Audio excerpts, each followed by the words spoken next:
Halo, selamat malam semuanya. Jadi terakhir posisi ketika di video kemarin itu ketika saya posting IHSG posisinya berada di areal ini ya kalau nggak salah ya.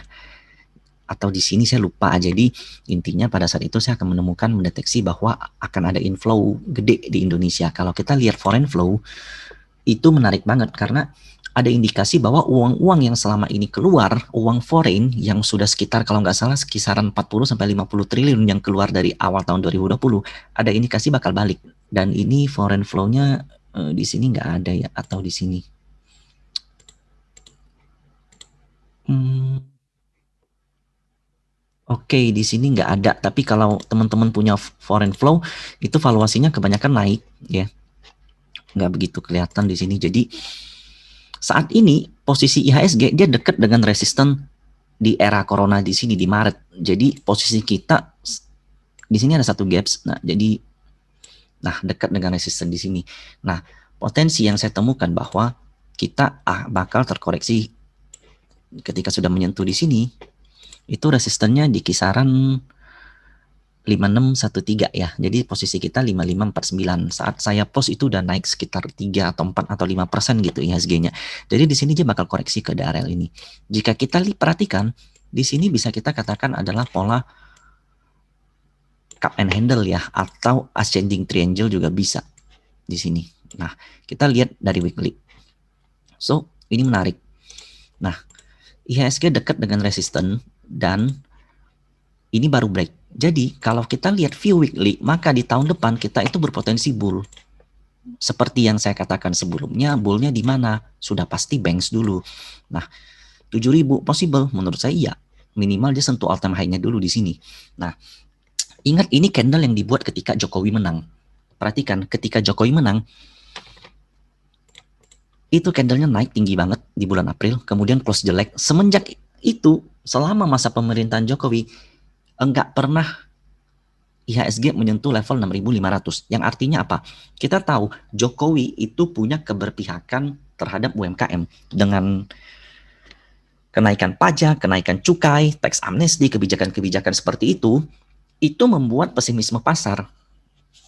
Meskipun rakyat seneng kebanyakan karena majority, tapi pasar modal itu menilainya jelek. Maka dari itu uang lari. Di saat itu bursa Malaysia, Singapura, dan sekitar kita itu berjaya.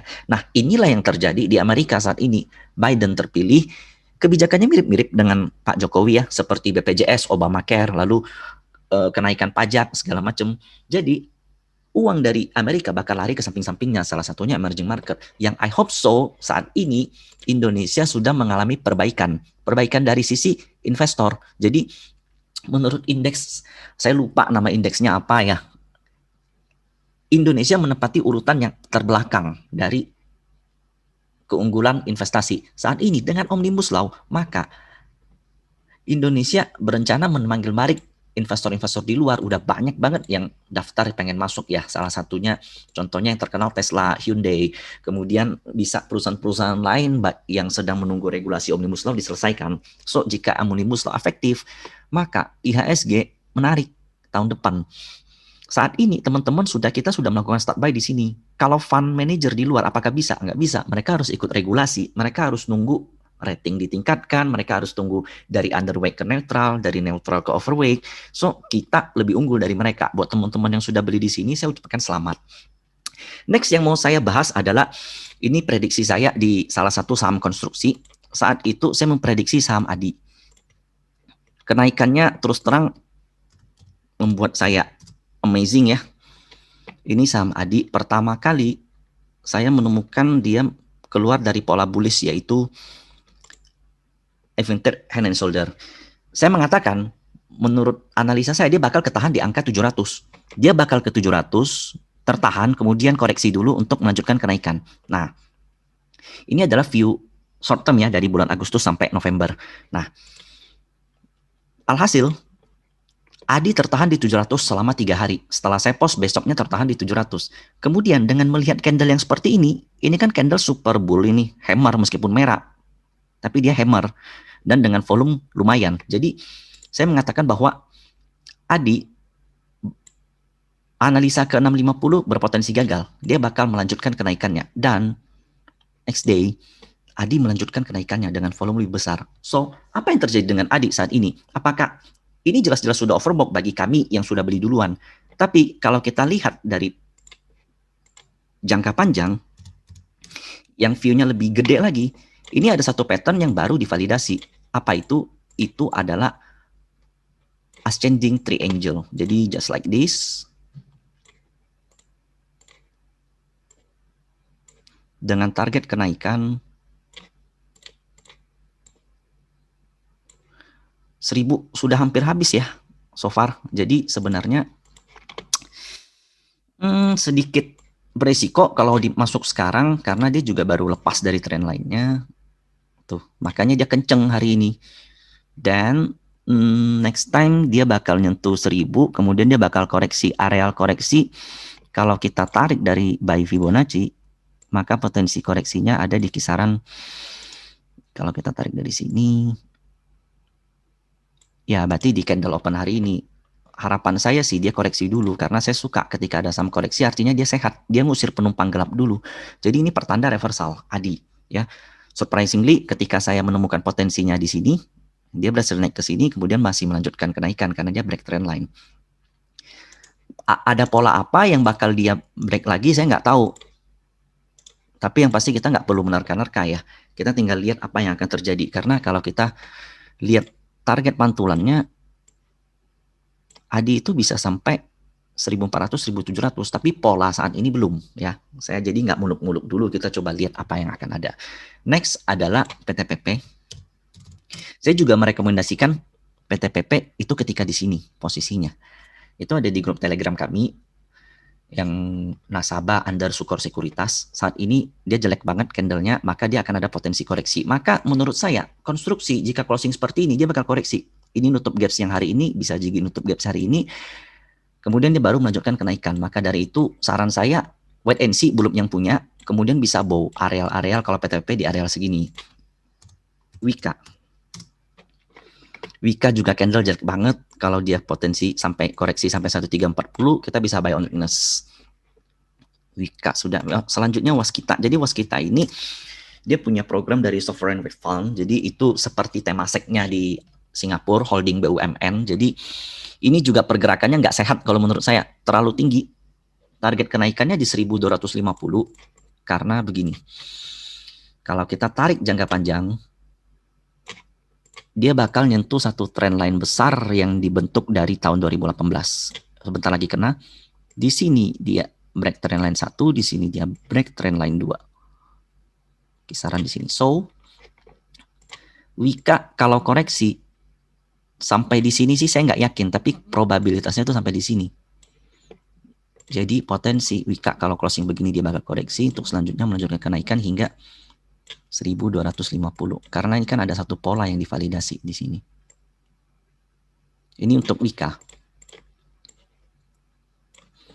Nah, next saham mana yang berpotensi? Sekarang dari postingan saya ketika Telkom double bottom dan saya katakan akan menyentuh 3250, hari ini kejadian. Jadi double bottomnya di sini. Dia udah kejadian nyentuh, bahkan lebih. So, Telkom saat ini support yang dibentuk ada di kisaran areal sini dan di sini. So, jika Telkom berhasil melanjutkan kenaikan dan mampu mempertahankan area support ini, maka potensi dia double bottom yang lebih gede, yaitu dengan neckline 3500, target kenaikan bisa sampai high dari 2019 kemarin, double bottomnya di sini. So, what to do? Jangan terlalu agresif untuk saat ini karena IHSG sudah kelihatan overbought. Jika ada koreksi, manfaatkan momentum ini untuk buy on weakness karena view kita tahun depan itu adalah bull. View saya, sorry. Next, saham yang menarik adalah anak buahnya. Satu sektor ya, jadi Excel.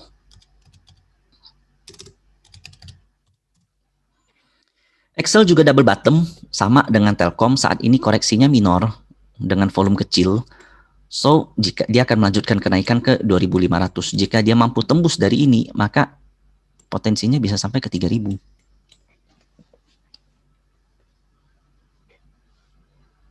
di sini dia bakal ketemu satu resisten. Akan jauh lebih baik jika dia menyentuh resist ini, dia koreksi. Karena ini jadinya inverted hand and shoulders kan. Saya coba clear semua biar jelas. Di sini neckline, dia naik ke sini, koreksi sampai sini. Jadi ini adalah pattern inverted hand and shoulders. Target kenaikannya bisa sampai ke sini. So, ini gambaran saya mengenai Excel. Kita boleh jual semua ketika menembus garis ini. Posisi resikonya sekarang saat ini rendah. Selanjutnya yang mau saya sampaikan adalah bisa follow Instagram saya, itu _Michael Yo. Saya sering aktif di situ. Jadi jika ingin ngobrol segala macam bisa bales di story question saya. Saya sering aktif di situ. Selanjutnya di Stockbit. Stockbit saya akunnya namanya Michael Yo. Saya nggak boleh promo di sini ya, karena ini rules Stockbit. Jadi saya nggak boleh promo media sosial lain. Di sini kalian bisa baca beberapa insight dari saya. Nanti saya pin insights yang udah sering saya bikin trade. Jadi nah seperti ini ada yang ada 500 likes ya. Jadi apa itu fundamental analysis, apa itu support dan resistance, bagaimana jika bursa menganut satu aliran yang sama. Ini semua rata-rata apa yang ada di otak saya udah saya tulis di sini. Sebagian sih 20-an%. Nah, jadi mungkin sekian dulu beberapa insight saya mengenai IHSG. Jadi bersabar saja buat yang belum penuh muatannya.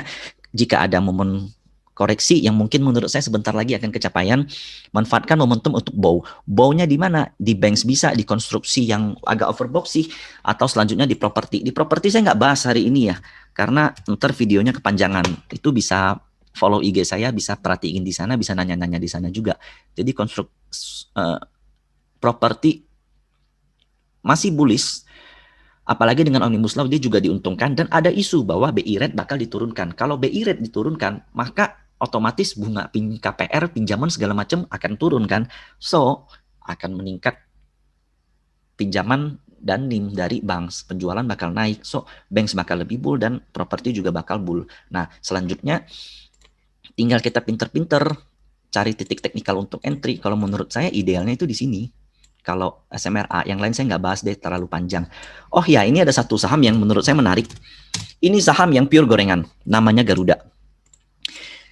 Ketika vaksin ditemukan yang di Amerika itu, Pfizer ya, kalau nggak salah Pfizer ya. Saya mengatakan saya bakal beli, saya belinya di sini. Itu di member mereka banyak banget yang cuan. Saya terus terang senang meskipun ini gorengan ya. Saya udah suruh hati-hati. Beli di sini, saat ini di sini. Saat ini gimana posisinya? So, kita perhatikan. GIA, ini ada pattern ascending triangle yang break. Target kenaikannya, saya nggak muluk-muluk ya. Perhatian sendiri. Ini saya nggak ngada-ngada. Target kenaikan dari Garuda adalah kurang lebih 450 ke atas. Saat ini dia sedang konsolidasi. Dengan risiko di 300, jika Anda entry, dengan titik break 350, maka dia bisa melanjutkan kenaikan ke 450. Menurut saya ini possible. Bayangkan Garuda tahun lalu pernah menyentuh 600. Di sini ada pattern double tops.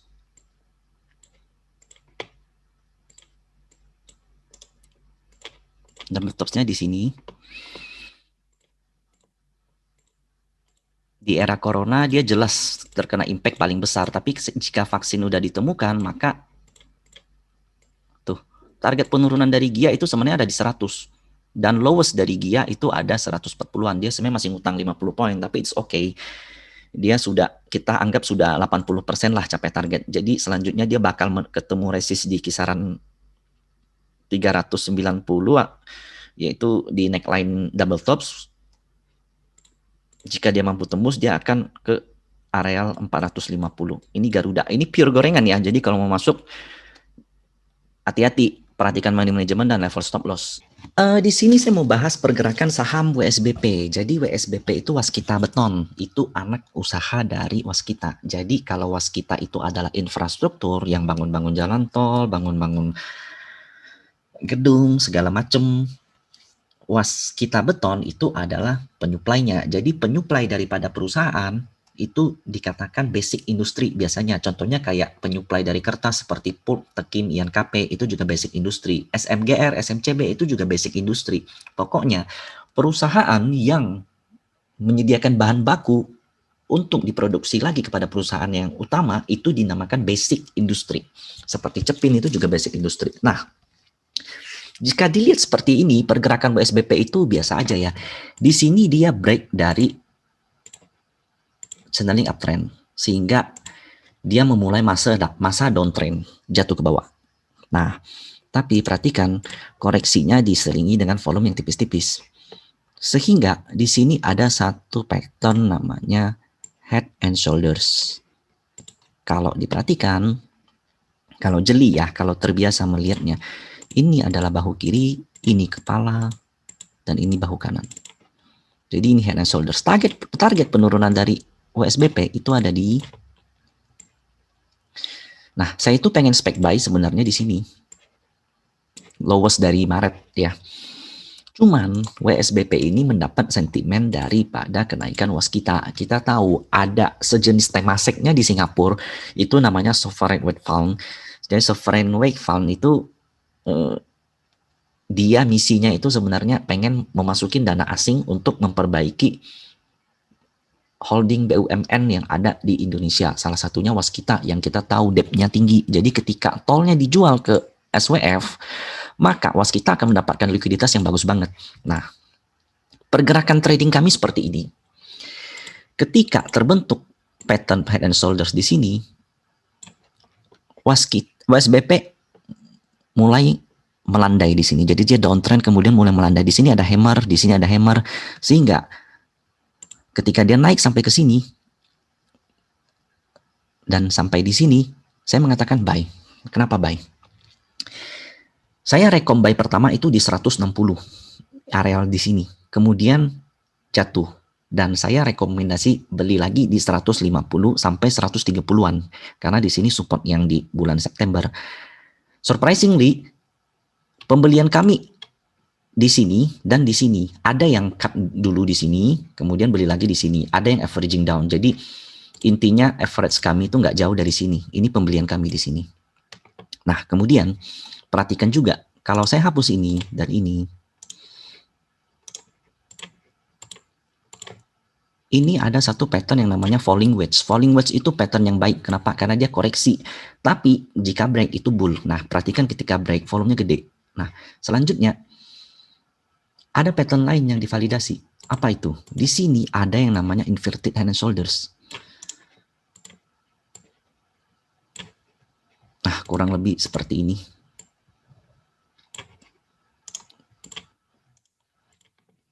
Di sini bahu kiri, di sini kepala, dan di sini bahu kanan. Target kenaikan dari WSBP saat ini ada di, dia sudah capai target. Jadi resist selanjutnya ada di sini. Kenapa saya merekomendasikan beli di 150? Sederhana. Tarik Fibonacci dari bawah sampai paling tinggi, ketemunya di 152. Saya bulatkan ke 150. Jadi areal sini. Jadi ini pembelian kami dan ini. Saat ini member-member nasabah-nasabah Sukor itu sudah profit 20-30%. Saya cukup senang, jadi saya rekomendasikan hold. Meskipun sudah hampir capai target, tapi jika dia mampu keluar dari 225, maka ini akan ada something big. Apa itu?